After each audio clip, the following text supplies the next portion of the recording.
exatamente. Talvez vocês possam me ajudar a me localizar de novo.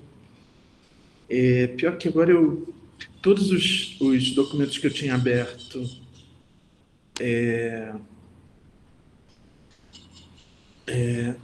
se fecharam, né? Subitamente. Vou abrir tudo aqui de novo.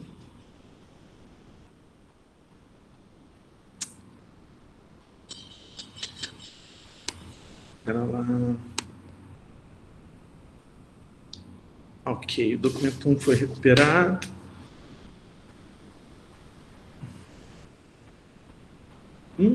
Putz.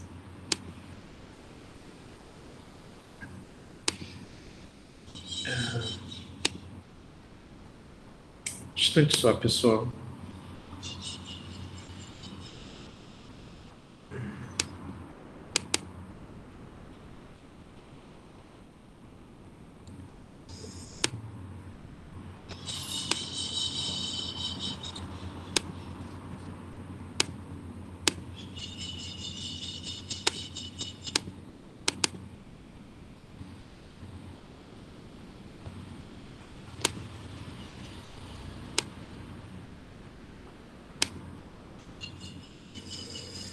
Bom,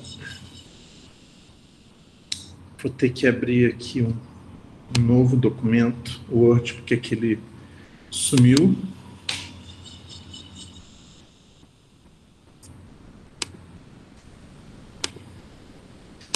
Vou voltar aqui para o modo de apresentação de tela inteira.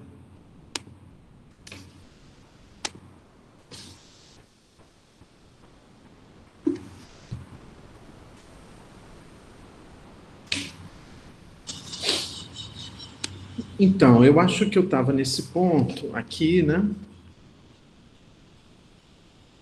Essa construção que eu tento fazer aqui nesse início, né, do texto, né? É de uma identidade material entre desenhar e escrever. Né? Por exemplo, falar e escrever materialmente são coisas muito distintas. Né?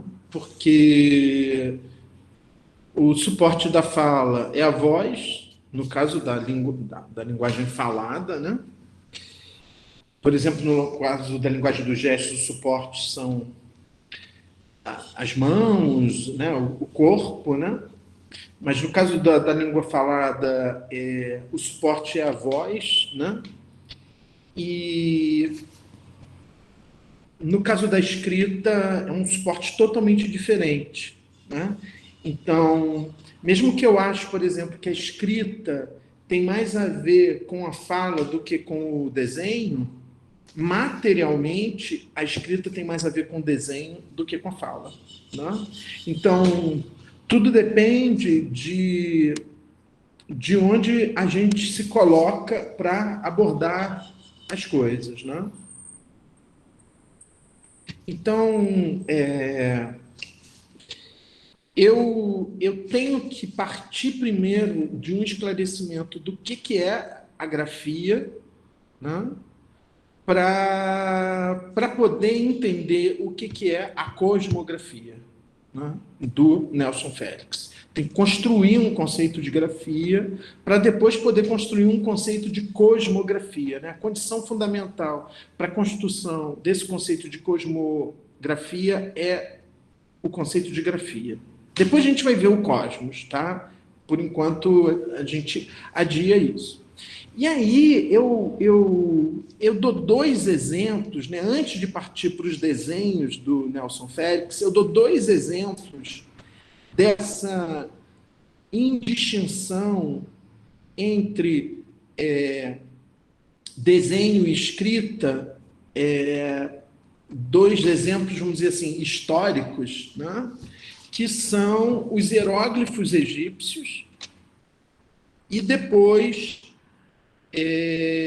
o que o Freud vai chamar de Bilderschrift, escrita com imagens, que, segundo ele, caracteriza o sonho. Tá?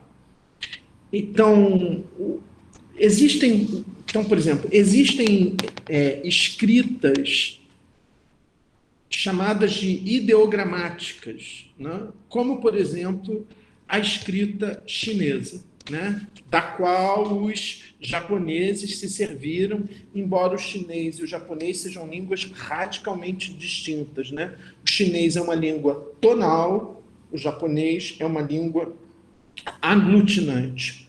O japonês é uma língua parecida com as línguas ameríndias, por exemplo, né? As línguas faladas nas Américas. E o chinês é uma língua tonal, que não tem nada a ver com... Né?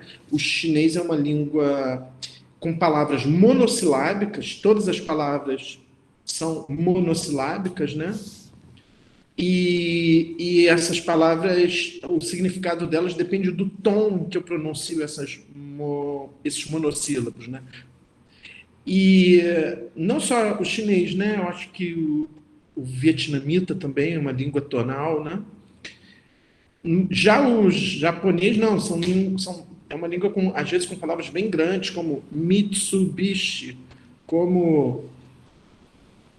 enfim, existem palavras do mesmo modo como nas línguas ameríndias, né? Anhangabaú, por exemplo, né? Então, mas a escrita chinesa, ela é uma escrita que, como ela não é fonética, ela não representa a fala, ela representa uma ideia, né? Ela não é uma escrita fonética. Então, ela trabalha com imagens que de início são imagens, mas que depois se tornam puros grafismos, né? Mas grafismos que não representam sons, grafismos que representam ideias, noções. Então, é uma língua puramente ideogramática. E você tem escritas que são escritas fonéticas, que representam a fala, e o que acontece com os hieróglifos egípcios antigos é que eles são uma mistura de signos que são ideogramas, que são imagens, e signos que são fonéticos. E foi exatamente por isso que se demorou tanto para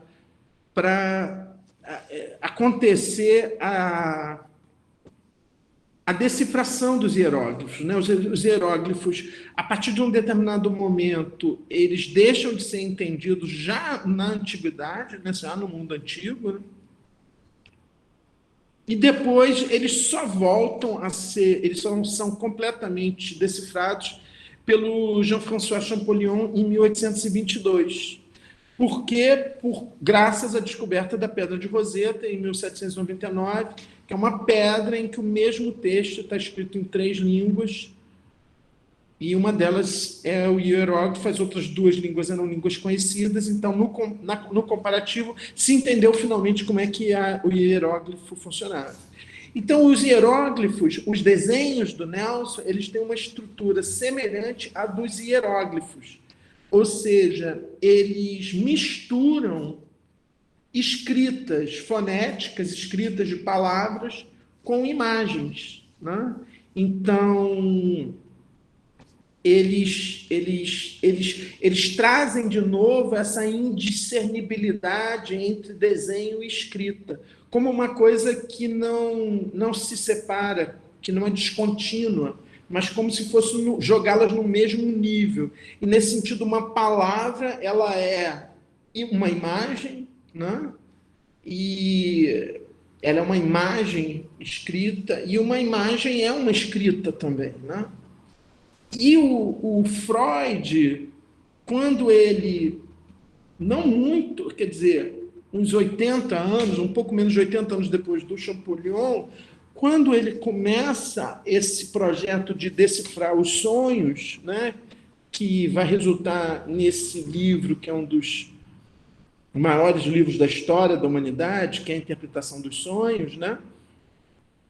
No capítulo 6, quando ele tenta entender o que é o pensamento do sonho, eu vou explorar muito esse fato, né?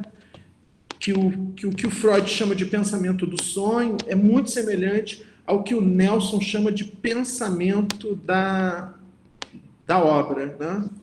E aí, Gabriela, talvez agora eu possa responder melhor a sua pergunta, quando você fala sobre o pensamento, né?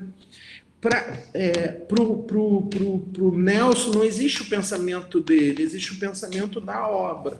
Ele apenas está desenhando esse pensamento da obra, esse pensamento do trabalho, né?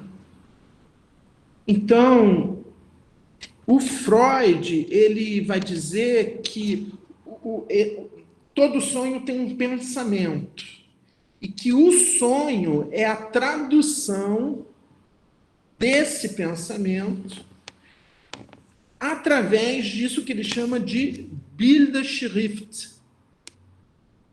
Essa palavra, que é uma palavra meio que ele inventa, né?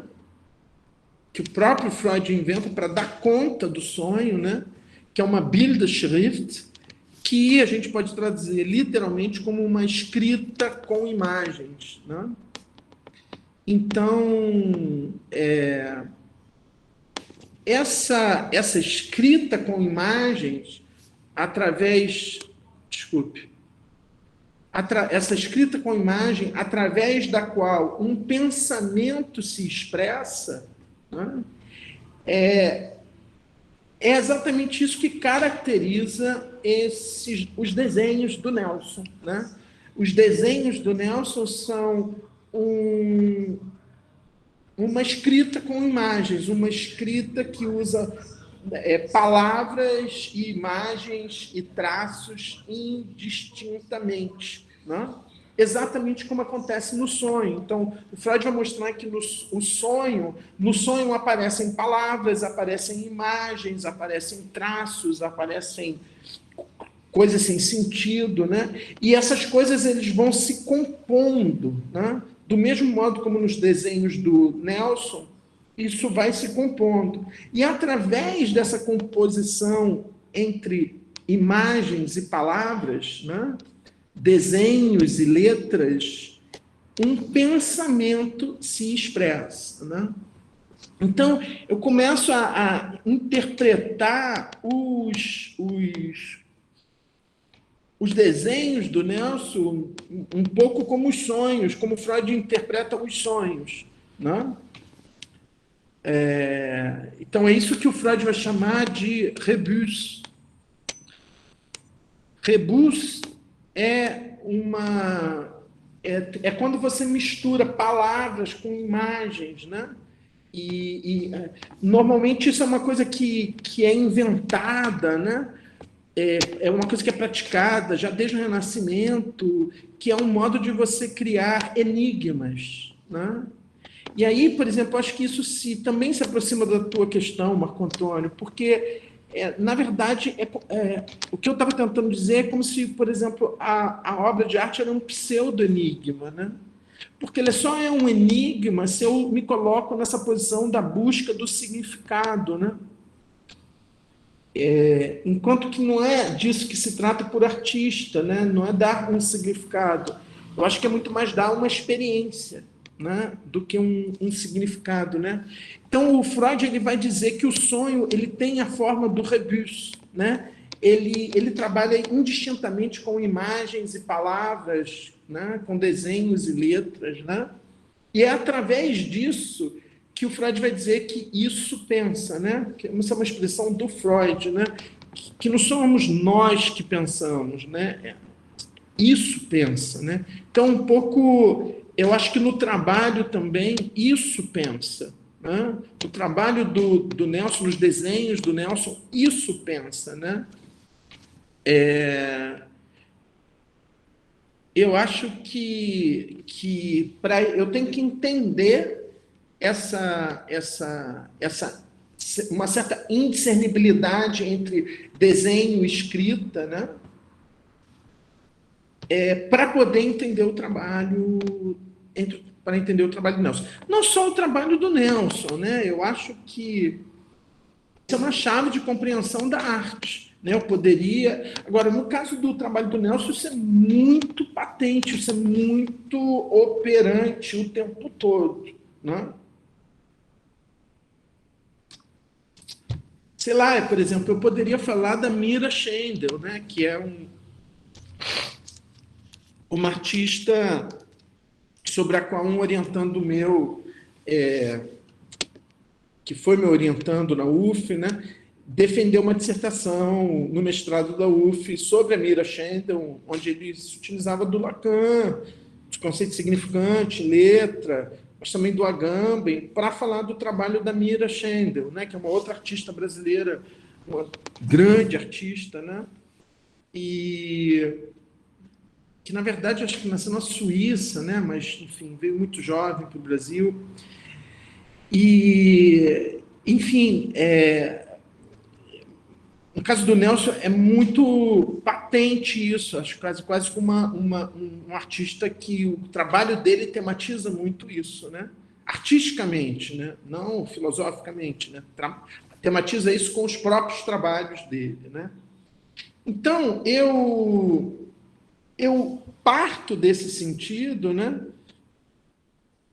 E aí eu digo que toda a obra do Nelson, ela me parece marcada por essa indiscernibilidade entre esses dois sentidos do verbo grego grafo, né? Essa indiscernibilidade entre imagem e escrita, mas também pelo sentido original do verbo grafo, né? Que é esse arranhar, né? Essa ação de arranhar não só o papel, mas a própria superfície do globo terrestre, fazendo desenhos no mundo. Então, como se esses desenhos do mundo, quer dizer, um modo, é como se eu fosse dizer,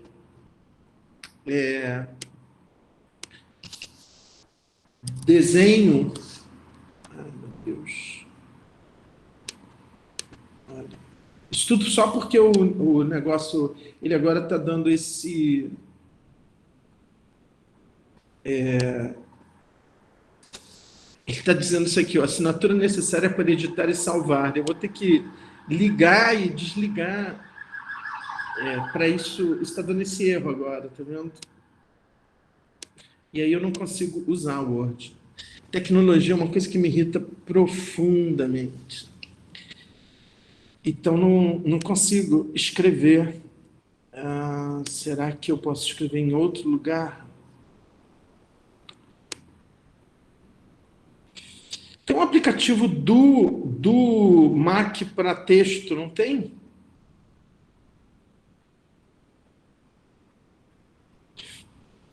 O senhor para Alguém baixo sabe ali me dizer? passou um ali, editor de texto. O senhor passou um ali para baixo, editor de texto. Tem um Notas, mas tem tipo um Word do Mac, não tem? Não é editor de texto? Passou um aí na sua lista, aí uma hora. Não, tem um Notas. Passou um editor de texto, eu acho que é mais para baixo. Editor de texto. É.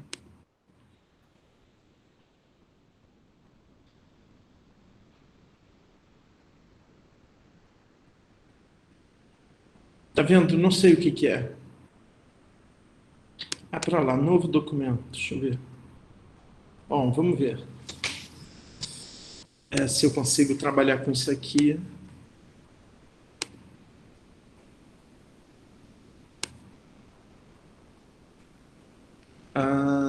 12. Então, quando ele fala desenho no mundo,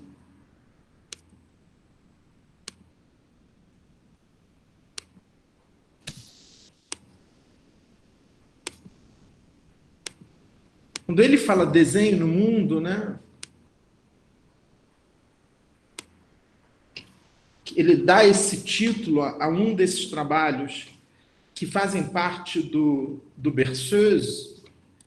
Ele está escrevendo em português o que eu poderia escrever como cosmografia. Né? Então, quando ele faz, por exemplo, essa cruz na América do Sul, ele está fazendo essa cosmografia. Isso quer dizer que ele está fazendo grafia não só quando ele desenha no papel palavras, imagens, mas com o próprio deslocamento dele e fazendo trabalhos nesse ponto e se deslocando, essas ações, né, de ir a esses lugares, elas são ações que são chamadas de ações escultóricas, né, pelo próprio Nelson, mas eu diria que elas também são ações gráficas, porque você pode pensar o Cruz da América como uma escultura sobre a América do Sul, mas você também pode pensar o Cruz da América como um desenho, né? E, num certo sentido, quando ele chama esse trabalho posterior de desenho no mundo, que ele faz um retângulo sobre a superfície do globo terrestre, ele chama de desenho. Então, eu posso pensar que esses deslocamentos que ele faz no globo, na superfície do globo terrestre, para realizar esses trabalhos, e ele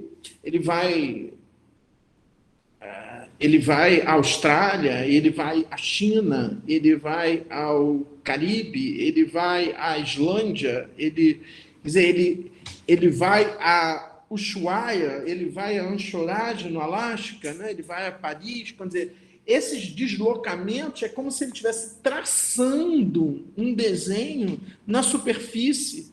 E é isso que você vê no Berceuse, né? Tá vendo esses desenhos todos aqui, ó, que ele faz?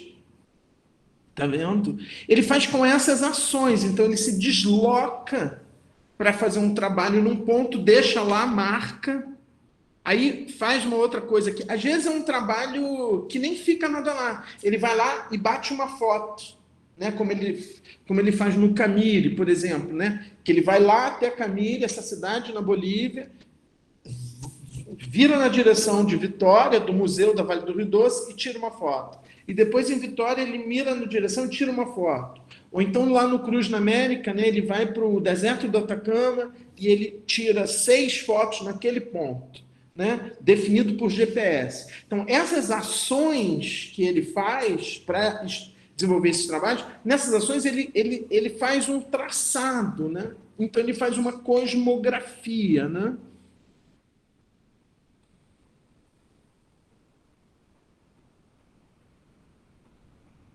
Então, está vendo esses aqui são o Cruz na América, né?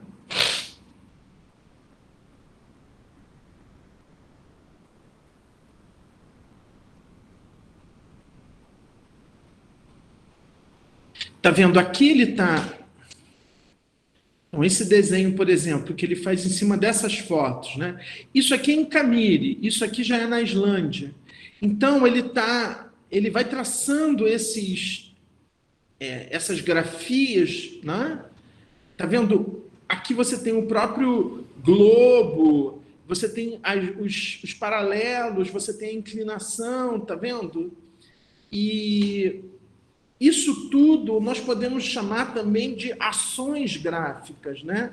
Ou seja, isso é muito interessante, né, assim, para a arte contemporânea, porque esses trabalhos são trabalhos que ele faz sozinho lá, e aí ele faz essa foto e depois ele traz essa foto, e essa foto às vezes nem aparece na exposição, né? Então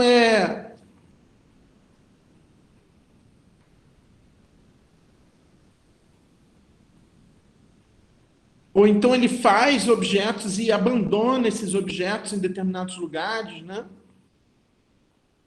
Aqui são objetos na Austrália, né? Por exemplo.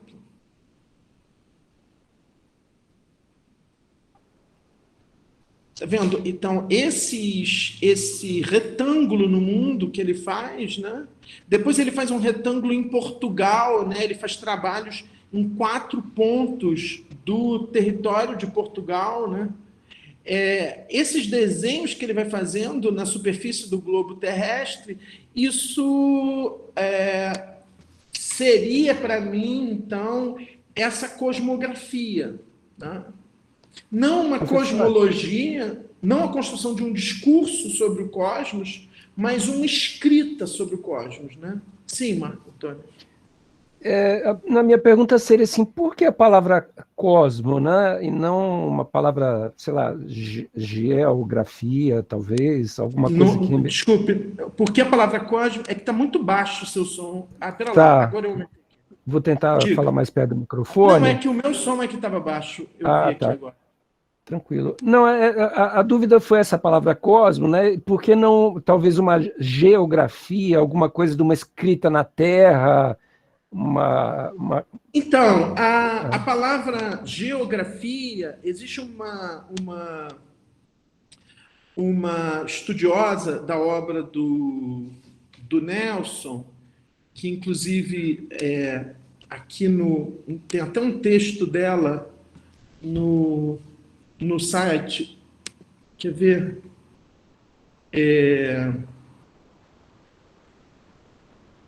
A Gabriela Mota, tá vendo? A Gabriela Mota, ela escreveu uma tese de doutorado sobre o Nelson, né, na USP, que foi defendida na USP, e ela fala de trabalhos geográficos. Ela chama esses trabalhos do Nelson de trabalhos geográficos. Eu acho que isso é correto para alguns trabalhos, mas não todos. Por quê? Porque quando ele trabalha, quando ele faz o grafite, quando ele faz o Camille, quando ele faz a série Gênesis, ele não está fazendo só uma escrita na Terra. Ele está levando em consideração a posição da Terra em relação ao Sol, ele está levando em consideração a posição de Saturno em relação ao Sol. Quando ele, por exemplo, decide trabalhar com carbono, ele está falando de um elemento que é o elemento que caracteriza a vida na Terra. Então, não é apenas geográfico. É geográfico também, mas é um pouco maior que isso. O conjunto de referências, elas transcendem as referências à superfície da Terra. Essas linhas são traçadas não só na superfície da Terra, mas essas linhas são traçadas também com o Sol, com Saturno, ou seja, alguma coisa que implica como há elementos no trabalho que fazem referência à própria composição da vida, né? Então, eu diria que há um sistema maior, e é esse sistema maior que eu acho que merece ser chamado de cosmográfico, tá? Mas essa observação que você faz, ela faz sentido, tanto é que a Gabriela, ela fala de obras geográficas. Mas, de qualquer modo, é interessante o geográfico, porque o geográfico tem o grafo, né? De uma grafia na Terra. Mas eu acho que, se você pensar na obra do Nelson como um todo, o geográfico não é suficiente. Você tem que pensar em cosmográfico, porque é alguma coisa que ultrapassa, que extrapola a questão da superfície da Terra, né? Eu vou trazer para vocês a referência quer ver? Talvez eu ache.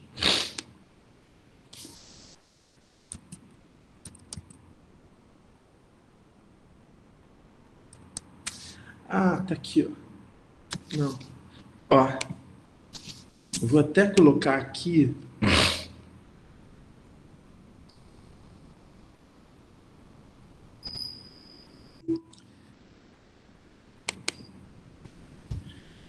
Então, a tese da Gabriela, que é uma tese muito boa,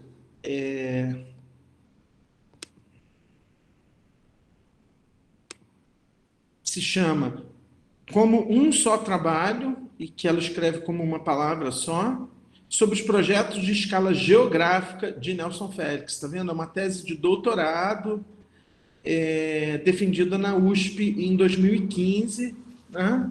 E ela vai escolher alguns trabalhos do Nelson, e são esses trabalhos que ela chama de trabalhos com escala geográfica, né? Ela vai trabalhar. Esse texto eu posso disponibilizar para vocês, uma tese muito boa, dos melhores, né? Eu acho que talvez seja a única tese de doutorado exclusivamente sobre o trabalho do Nelson Félix, tá? Então, vou me servir também desse trabalho dela. Mas ela usa essa nomenclatura, ela vai falar de projetos de escala geográfica de Nelson Félix, né? Então, eu acho que ele trabalha muito com essa questão geográfica, porque, por exemplo, vocês já devem ter percebido, né? Ele trabalha muito com mapas, né? Então, ele compra os mapas, né? E ele desenha em cima dos mapas, né? Você tem muitos desenhos do Nelson que são desenhos, tá vendo? Feito em cima de mapas geográficos, né? Tá vendo? Esse aqui, por exemplo, é o que ele fez, que ele usou, ele fez esse desenho lá em Paris, quando ele estava em Paris, pensando, né, desenhando, né, fazendo os desenhos para essa exposição que se chamou Esquizofrenia da Fome do Êxtase. E ele pendurou esse mapa mundi na parede do apartamento onde ele ficou morando lá em Paris. E eu, porque estava fazendo um pós-doutorado em Paris, nesse mesmo momento eu frequentei eu visitei ele nesse apartamento, eu vi esse mapa lá na parede, né? E eu fiquei muito impressionado com esses nomes, né? Local de escolha, local de pensamento, local da matéria, né? Então, essa questão que eu estou falando da materialidade, assim, há uma consciência dessa dimensão muito forte no trabalho do Nelson, né? Então, assim, Marco Antônio, é possível ler esses trabalhos como geográficos, né?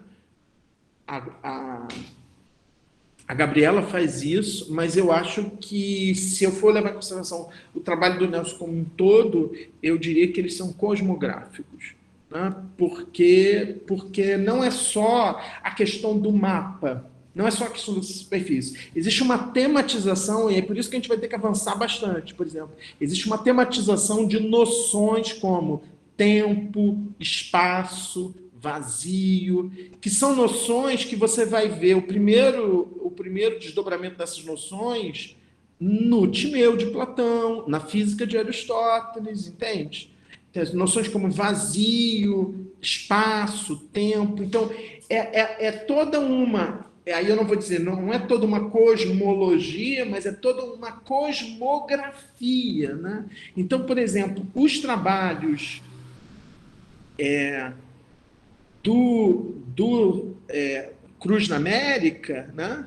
Eles não são trabalhos, ó, tá vendo aqui, tempo longo, tempo longo, tempo longo, tempo mínimo. Esse trabalho, ele tem uma dimensão geográfica, é um trabalho muito complexo, o Cruz na América, né? Ele tem uma dimensão geográfica, né? Ele tem uma dimensão geográfica, inclusive, nessa mistura de paisagens, né? Mas ele é um trabalho...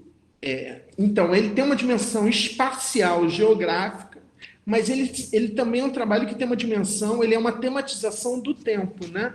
Por quê? Porque tanto o Grande Buda, quanto o Vazio Coração Litoral, quanto o Mesa, são trabalhos que estão acontecendo agora e que têm uma escala temporal de realização de centenas de anos. Porque essas árvores que ele escolhe são árvores que levam centenas de anos crescendo. E no caso do trabalho que ele deixa aqui no litoral do Ceará, que são essas esferas de mármore com pinos que são lançados no mar, e que esses pinos eles vão, pela ação do mar, uma hora né, pela ação do mar, da maresia, tudo isso, uma hora esses pinos eles vão estourar o mármore, né? Mas isso é um processo que vai levar centenas de anos, centenas e centenas de anos para acontecer. Então, existe essa ideia de que, através daquilo, eu produzo uma imagem de um tempo que transcende em muito a temporalidade da existência humana. Então, são trabalhos que cada ser humano que possivelmente tenha contato com esses trabalhos vai ver uma temporalidade, um momento desse trabalho, mas um trabalho que, enfim, né, que é impossível assistir a toda a temporalidade desse trabalho, porque são tempos muito longos. E aí ele vai lá no Atacama, e o trabalho que ele faz aqui no Atacama são fotos, são 4 fotos, né? Norte, sul, leste, oeste, para cima e para baixo. E essas fotos, a abertura da máquina, né, do diafragma da máquina, é definido pela pulsação dele, né, o tempo.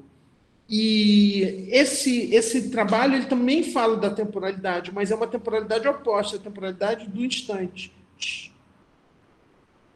Então, é um trabalho sobre o tempo. E uma obra que tematiza... O tempo é uma das categorias cosmológicas por excelência, né? As primeiras cosmologias, né, de Platão, de Aristóteles, elas já tematizam as noções de espaço e de tempo. E o trabalho do Nelson é uma grande tematização. Assim, as 2 noções, talvez, mais importantes do trabalho do Nelson são tempo e espaço. Tá?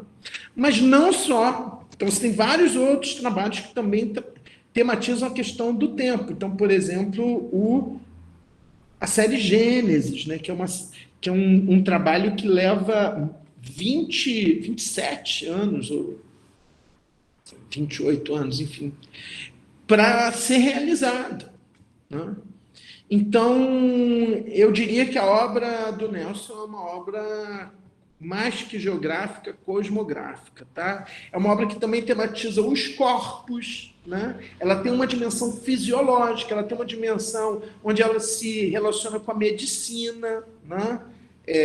Que a gente também vai tematizar isso em um determinado momento, né? Do curso. Então, ela não é só geografia, ela é uma cosmografia, né?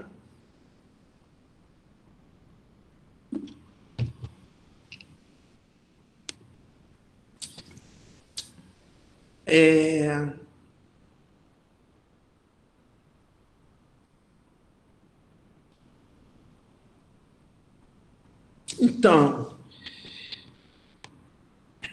eu falo desse aspecto cosmográfico, e aí eu até coloquei esse trabalho aqui, né? Esse desenho que ele fez quando ele estava em Paris, e que eu também estava, né? Então você vê que ele faz esses traçados, ele escreve essa letra, mas, por exemplo, isso aqui é uma borra de ouro, entendeu? Que ele cobre o mapa, né?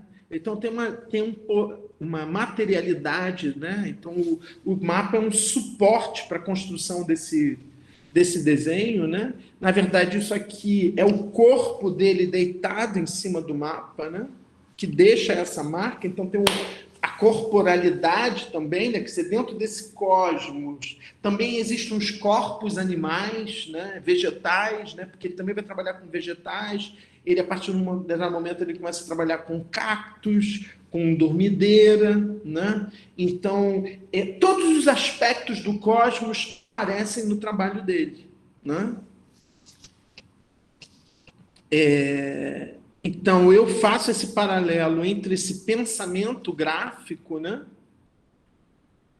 do Nelson, com o pensamento inconsciente ou o pensamento do sonho do Freud, né? E aí eu levanto essa hipótese, né, que esse sentido original do verbo está presente em todo o trabalho do Nelson, sobretudo no início dele, se a gente pensa que a sua obra começa precisamente com os desenhos em grafite que ele fez nos anos 80, né? Então, o Nelson, ele tem uma história engraçada, assim, o Nelson, ele Ele faz a primeira exposição dele em 1980. É uma exposição na galeria de um marchand que existia na época, o Jean Boguit, né? E é uma exposição de aquarelas, sobretudo de aquarelas, né? E é um grande sucesso a exposição. O Jean Boguit vende tudo que o Nelson faz. Só que o Nelson, ele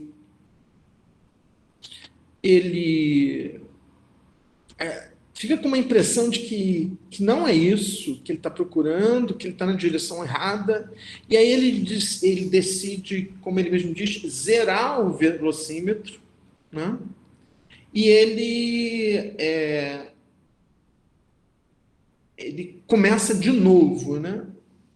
E aí, tá vendo? Eu cito isso, são frases que ele diz em entrevistas, né? Ele diz: quando eu fiz a exposição no Jean Boguit, notei que aquilo que os desenhos estavam passando nessas aquarelas não me interessava e quis zerar o velocímetro. Após abandonar a aquarela, ele inicia então um trabalho com grafite. Ao se propor um novo início, a escolha do grafite vem da seguinte questão que ele se coloca. Ele mesmo fala isso, eu estou citando. O que primeiro veio à cabeça foi me perguntar o que era o desenho. E ele diz: desenho é lápis e papel. Que é a mesma coisa a gente pode dizer o que é escrita. Eu posso dizer que a escrita é lápis e papel. Então, ele parte dessa dimensão material do que é o desenho, não de símbolos, de significados, nada disso. Ele parte dessa dimensão, e aí ele começa, tem pouquíssimas imagens desses desenhos lá no site dele. Eu acho que só tem um, que é esse aqui, ó. Tá vendo? São desenhos grandes assim, tá vendo? Que ele faz com grafite. E vai ter uma hora que esses desenhos que já estavam, você vê que são desenhos que já são quase esculturas, né? Vai ter uma hora que ele vai sentir a necessidade de tornar esse grafite que ele estava usando para ensinar, de tornar esse grafite uma escultura. E aí ele faz essa escultura aqui, que se chama grafite. Eu considero esse trabalho talvez o trabalho mais importante do Nelson Félix, porque, para mim, num certo sentido, toda a obra do Nelson está dada nesse trabalho. Tá? É um trabalho que ele data da mesma época o nascimento desse trabalho, o nascimento do Cruz da América e o do Gênesis, né? Do projeto Gênesis, ele data todos eles de 1985, né? O início, né? Não a realização, mas a ideia, né? Esse trabalho são 2 hastes feitas de grafite. Então o grafite agora deixa de ser só um instrumento de desenho, ele se torna uma matéria, né? Ele já estava quase se tornando isso nos desenhos, né? E é aqui que aparece pela primeira vez essa inclinação de uma das peças só. Uma das peças está nessa inclinação do eixo do Sol, a outra não, a outra ele coloca fazendo uma composição, mas a que está na inclinação do Sol, ele chama um astrônomo para definir essa inclinação, né, para calcular qual seria a inclinação exata, né, na hora que abre a exposição, né? E dentro de uma dessas hastes, você vê que as hastes não tem como fazer uma peça única, inteira. Ela tem cortes, né? Que, tá vendo? Tem um aqui, ó, ela tem emendas para poder fazer uma peça desse tamanho, tá vendo? Aqui também tem, ó. E aí, para fazer essa emenda, para ligar uma peça na outra, ele usa uns budas de ouro, que você não vê. Mas uma dessas hastes, a ligação entre elas tem budas de ouro, pequenos budas de ouro que ligam, fazem meio que uma chave de uma peça com a outra. Então, isso é um elemento muito Isso é um elemento muito característico, né, do, do trabalho do Nelson. Deixa eu ver se aqui... aqui, tá vendo? Ele coloca no livro, ele coloca no livro essa obra, tá vendo? Ele data de 1985 a 1988, né? Posição determinada pelo eixo do Sol. A posição é perfeita cosmicamente, tá vendo? Ele que fala em cósmico, né? A posição é perfeita cosmicamente, né? Porque eu tomo como referência o eixo do Sol para determinar a inclinação do eixo de todos os planetas que giram em torno do Sol. Então, suponho que a inclinação do eixo do Sol é zero, ela é perfeita. E a dos planetas é que é um desvio dessa inclinação que seria perfeita, né? Então, então você vê que o Buda, ele que vai aparecer lá no Grande Buda, embora no Grande Buda não exista nenhuma imagem de Buda, né? O Grande Buda, ele é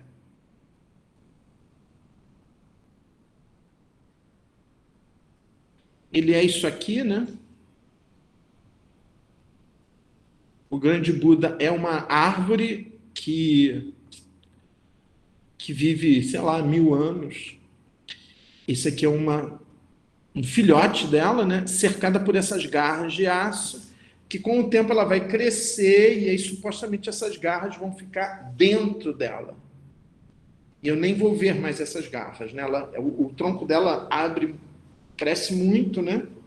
E vai engolir essas garras que vão ficar no interior, e aí elas vão se tornar invisíveis. Do mesmo modo como esses Budas de ouro são invisíveis. Então, isso também é uma coisa muito interessante no trabalho do Nelson, é que há muitos aspectos dos trabalhos que não são visíveis, que você tem que saber que eles estão lá. Então, como é que ele não diz, quando ele faz a descrição desse trabalho, ele não diz que tem Buda de ouro. Isso ele fala em entrevistas, né? Mas você sabe que tem alguma coisa porque na descrição do trabalho você tem que sempre definir o material, né, numa obra de arte. E aí o grafite, ele descreve assim, grafite e ouro. Só que você olha o trabalho e você não vê o ouro. É porque o ouro, na verdade, são esses pequenos Budas de ouro que estão dentro do trabalho, fazendo a ligação para construir essa peça inteira, né? Então, esse trabalho, ele ao mesmo tempo traz essa coisa desse desenho que vira uma escultura, né?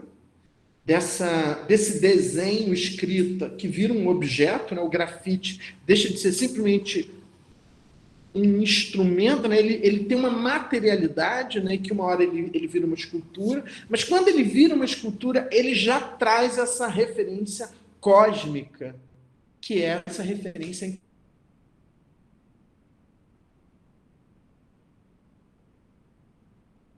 A inclinação dela é a mesma, fica igual ao eixo do Sol, nesse momento aqui, né?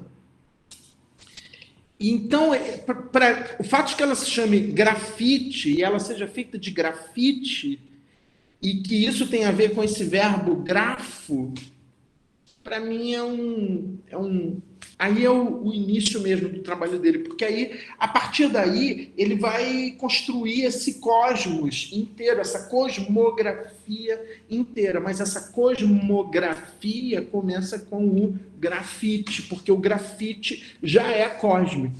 O grafite, enquanto essa escultura, já é uma cosmografia, né? Vamos dizer assim, né? Então,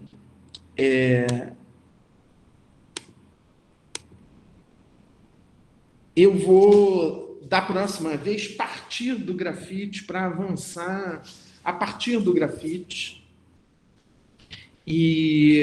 Mas talvez eu fique por aqui hoje. Não sei se vocês querem colocar alguma questão. partir do que eu trouxe.